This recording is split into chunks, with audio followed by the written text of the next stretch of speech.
ogoh ya, sebuah boneka besar berukuran 2-5 meter tingginya, dibuat dari bahan ramah lingkungan dengan berbagai warna tergantung daripada karakternya, yang kemudian setiap tahun sekali sehari sebelum hari raya Nyepi diarak diiringi dengan berbagai bunyi-bunyian gitu, menggambarkan bahwa buta kala itu harus dikembalikan kepada tempatnya. Sering dinamakan sebagai nyomil kale gitu, karena pada hari sebelum hari raya Nyepi itu yang dinamakan hari pengerupukan itu gitu. Jadi memberikan persembahan kepada Betara Kala dan juga para pengikutnya biar kembali ke tempatnya semula, tidak mengganggu hari raya Nyepi gitu.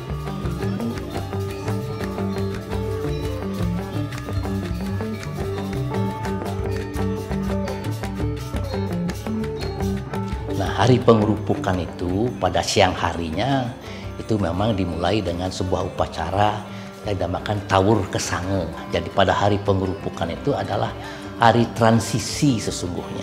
Waktu itu berubah, yang sering kita namakan sebagai Utarayana.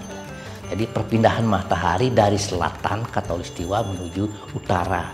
Dan pada waktu itulah hari yang paling sakral bagi masyarakat Bali. Pada waktu diadakan pengerupukan ini pun dilakukan pada sore hari, yaitu pada waktu sandiakala gitu. Jadi perubahan sore sampai malam gitu, karena kita selalu percaya adanya perubahan-perubahan transisi di waktu-waktu seperti itu begitu.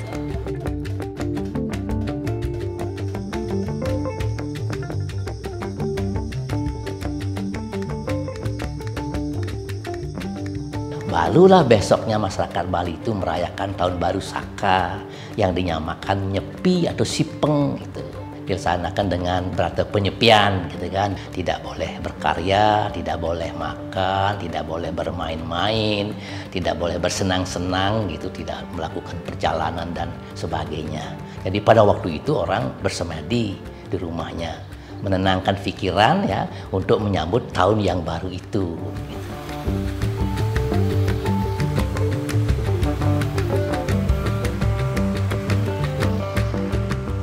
Kemudian di tahun 1986 yang saya ketahui begitu, pada waktu itu gubernurnya Profesor Dr. Ridho Bagus Mantre gitu, mulai melakukan festival ogoh-ogoh di Kota Madya dan Pasar gitu.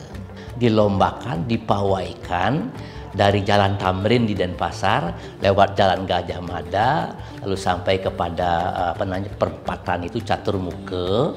Di sana dimainkan, lalu kemudian dirarung, berkumpul, kemudian di alun-alun begitu. Dengan catatan supaya ogoh-ogoh itu ya tidak saja membuat suatu figur besar seperti ondel-ondel barong landung yang tidak baik, yang dahsyat saja, tetapi barangkali ada sentuhan-sentuhan artistik.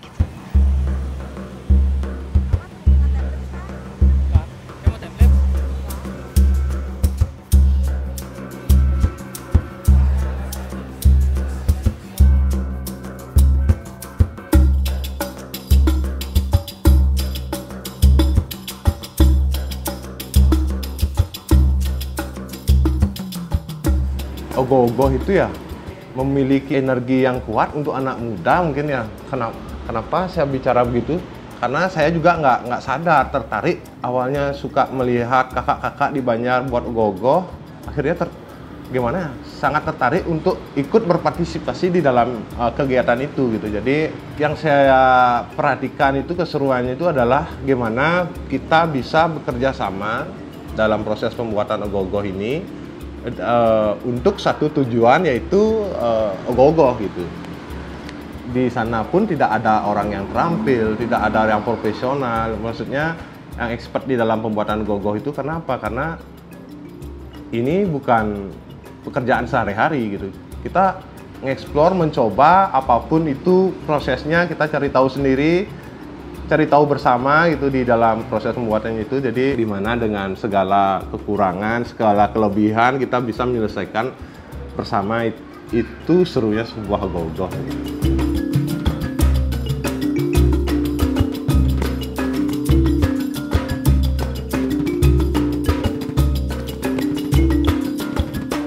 dalam prosesnya itu gimana ya, banyak sekali hal yang harus dipelajari gitu. Jadi kalau saya sih biasanya membuat ogoh-ogoh tuh kalau belum sukses di tahun ini, tahun depan akan saya gali lagi, belum juga sukses, terus saya gali gitu. Jadi selalu tak upgrade tiap tahunnya, dari cerita, dari konstruksi, dari segala jenisnya lah, dari materialnya kayak gitu. Dari cerita pun memang terlihat, oh cerita gampang, nggak capek itu, ternyata membuat cerita itu tidak semudah itu. Jadi menggali narasi itu, menggali filosofi itu membutuhkan harus banyak yang dipikirkan, entah melihat situasi lingkungan, entah melihat ya banyaklah faktor-faktor untuk menembus cerita yang unik yang bisa gampang dicerna kayak gitu.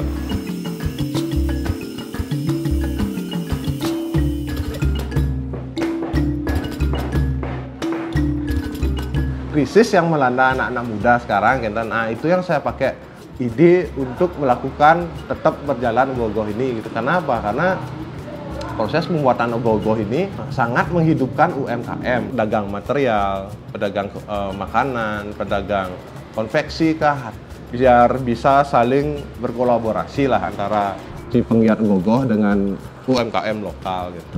Nah, kalau itu dikalikan banyak sebalik, setidaknya sangat pasti itu sudah membantu sekali untuk perputaran ekonomi di Bali gitu. Walaupun ogoh-ogoh saya nggak jalan, saya pajang aja, itu pun saya sudah nikmati dalam prosesnya. Dan zaman sekarang kan sudah zaman virtual, itu mau nggak mau kita harus bisa menikmati evolusi zaman ini kan. Secara live kah di Instagram itu tuh sudah penonton juga gitu. Jadi transisi itu mau nggak mau menurut saya harus bisa dinikmati bersama.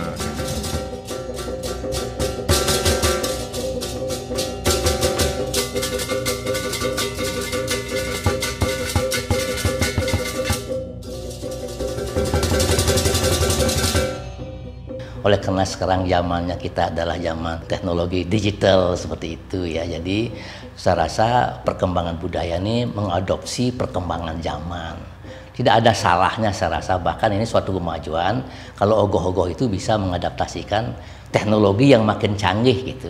Nah, hanya harus dijaga juga keunikan, keaslian ogoh-ogoh itu sendiri dari segi tujuannya sendiri begitu. Karena bagaimanapun juga sesungguhnya di dalam estetika kesenian Bali selalu ada 3 unsur yang tak dapat dipisahkan.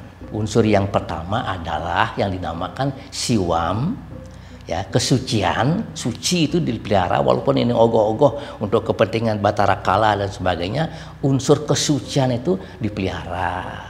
Lalu yang kedua adalah satyam, nomor 2. Satyam itu kebenaran ya. Ukuran ogoh-ogoh walaupun bisa membuat sebesar-besarnya begitu, tapi kalau tidak proporsional ya dengan karya seni ya tidak baik juga. Ada unsur kebenaran di sana gitu. Lalu yang ketiga memang adalah sundaram, keindahan itu dipelihara. Nah, di dalam kesenian Bali, seperti ogoh-ogoh misalnya, tidak ada kesucian tanpa kebenaran. Tidak ada kebenaran tanpa adanya keindahan. Ini terpadu di dalam kesenian kita. Boleh maju, boleh mengejar kemajuan setinggi-tingginya, tapi akar budayanya, pengertian dan gagasan ogoh-ogoh itu sebagai wakil, sebagai simbol Batara Kala dan pengiring pengikut-pengikutnya jangan dilupakan seperti itu. Jadi aspek itu yang paling penting ya.